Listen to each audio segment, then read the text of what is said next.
Halo Ibu, selamat pagi. Perkenalkan, nama saya Rangga Alfi Putra Nugraha dari kelas 12 IPA 10. Jadi saya akan menjelaskan laporan sumber radioaktif, radioaktivitas, pemanfaatan, dampak dan proteksinya bagi kehidupan. Yang pertama yaitu ada sumber radioaktif.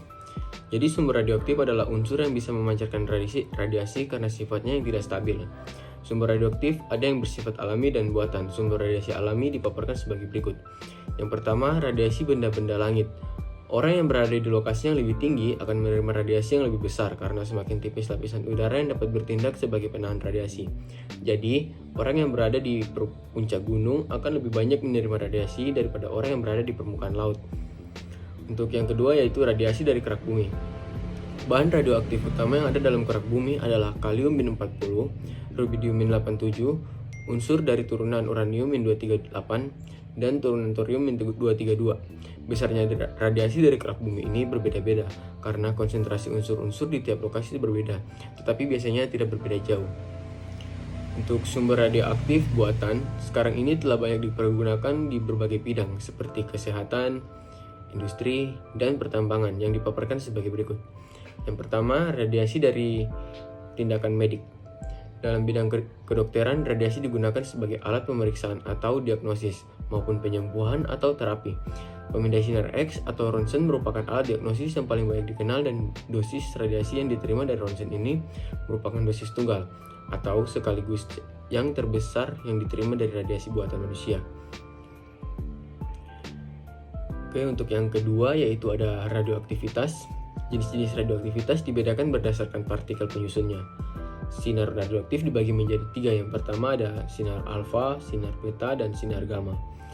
Radioaktif sinar alfa yang pertama yaitu adalah sinar alfa adalah sinar yang dipancarkan oleh unsur radioaktif. Sinar ini ditemukan secara bersamaan dengan penemuan fenomena radioaktivitas, yaitu peluruhan inti atom yang berlangsung secara spontan, tidak terkontrol dan menghasilkan radiasi.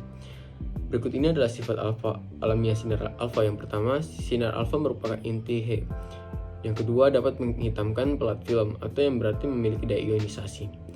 Yang ketiga, mempunyai daya tembus yang paling lemah di antara ketiga sinar radioaktif. Yang kedua yaitu radioaktivitas sinar beta. Sinar beta merupakan elektron berenergi tinggi yang berasal dari inti atom. Berikut ini merupakan beberapa sifat alamiah sinar beta.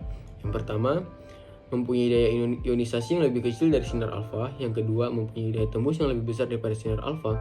Dan yang ketiga, dapat dibelokkan oleh medan listrik maupun medan magnet. Dan yang ketiga yaitu radioaktivitas sinar gamma.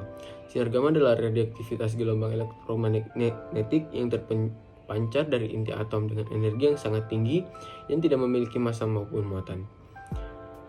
Berikut ini adalah sifat alamiah dari beberapa sifat sinar gamma, yaitu sinar gamma tidak memiliki jangkauan maksimal di udara. Semakin jauh dari sumber intensitasnya, maka semakin kecil. Yang kedua, mempunyai daya ionisasi yang lemah. Dan yang ketiga, mempunyai daya tembus yang terbesar. Oke, yang ketiga yaitu adalah pemanfaatan. Untuk kegunaan di bidang kedokteran, isotop Na-24 di dalam natrium klorida atau NaCl digunakan untuk meneliti peredaran darah di dalam tubuh manusia. Untuk kegunaan di bidang biologi, isotop C-14 dan juga isotop O-17 saat ini digunakan untuk mengamati proses fotosintesis pada tanaman.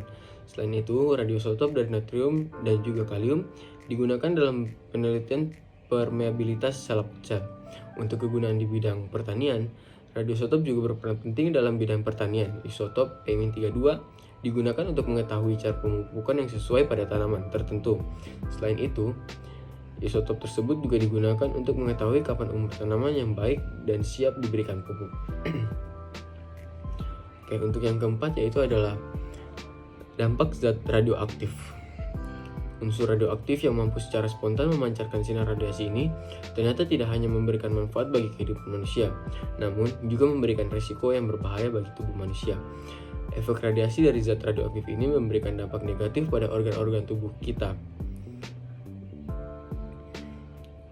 Yang pertama, efek radiasi dari zat radioaktif ini memberikan hal yang sensitif seperti mata, fungsi reproduksi, tulang belakang.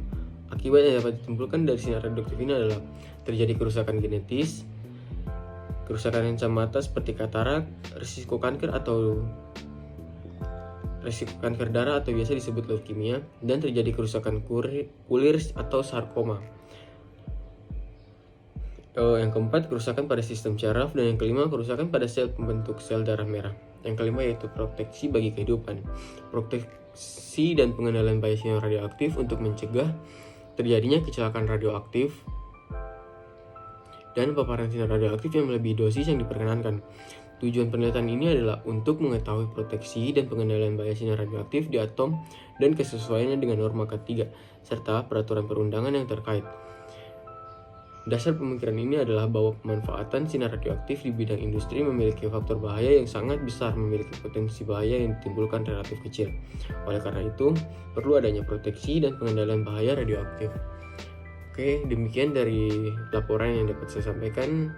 Kurang lebihnya minta maaf, dan sekian saya atas nama Rangga Alfi. Terima kasih.